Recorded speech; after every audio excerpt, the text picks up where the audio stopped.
Phone വിളിക്ക് കൂട്ടുനിന്ന ഒരാൾ കൂടി പിടിയിൽ. സഹതടവുകാരനായ കോട്ടയം സ്വദേശി സുനിലാണ് പിടിയിലായത്.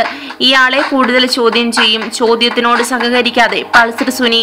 മാറി മാറിയുള്ള മൊഴികളാണ് പൾസർ സുനി നൽകുന്നത്. പരസ്പര വിരുദ്ധമായ ഉത്തരം സുനിൽ നൽകുന്നു. ഫോൺ ജയിലിൽ എങ്ങനെ വന്നു എന്ന് സുനി പറയുന്നില്ല.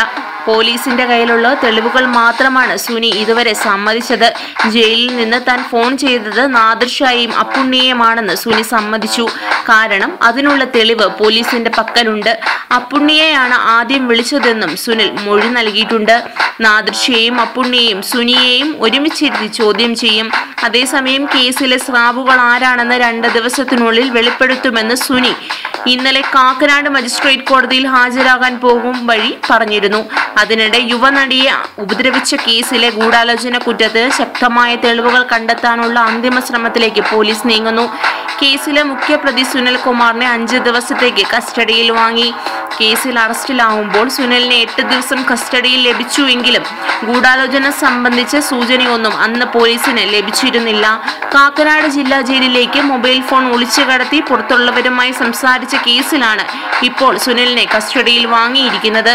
ഗൂഢാലോചന സംബന്ധിച്ച തെളിവുകളോടെയാണ് പോലീസിന്റെ ചോദ്യം ചെയ്യൽ. അതിക്രമത്തിന് പിന്നിൽ ഒരു സൂത്രധാരനുണ്ടെങ്കിൽ ഇത്തവണ ചോദ്യം ചെയ്യലിൽ വ്യക്തമാകുമെന്നാണ് പോലീസിന്റെ പ്രതീക്ഷ.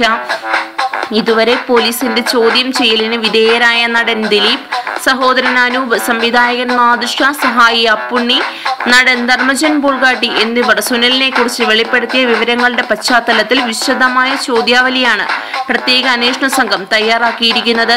സുനിൽ ഇതിനു മുൻപ് മറ്റു ചില നടികളോടും സമാനമായ അതിക്രമം കാണിച്ചിട്ടുണ്ടെന്ന വിവരത്തിന്റെ അടിസ്ഥാനത്തിലും ചോദ്യം ചെയ്യൽ നടക്കും. കേസുമായി ബന്ധപ്പെട്ട പല സാധ്യതകൾ അന്വേഷിക്കാൻ 3 സംഘങ്ങളായി തിരിഞ്ഞാണ് പോലീസ് നീങ്ങുന്നത്.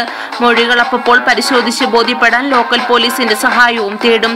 അന്വേഷണത്തിൽ പോലീസിനെ വഴിതെറ്റിക്കാനുള്ള സുനിലിന്റെ വിരുദ്ധ കാരണം കേരള പോലീസിലെ മുൻനിര ചോദ്യം ചെയ്യൽ വിദഗ്ധരെ DGP ലോക്നാഥ് ബെഹ്റ അന്വേഷണ സംഘത്തിൽ ഉൾപ്പെടുത്തിയിട്ടുണ്ട്.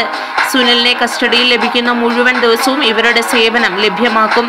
സൈബർ ഫോറൻസിക് മനഃശാസ്ത്ര വിദഗ്ധരുടെ സഹായവും പോലീസ് തേടിയിട്ടുണ്ട്. കൂടുതൽ ചലച്ചിത്ര രംഗത്തെ വാർത്തകൾക്കായി സബ്സ്ക്രൈബ് ചെയ്യുക മലയാളം ന്യൂസ് ടീം.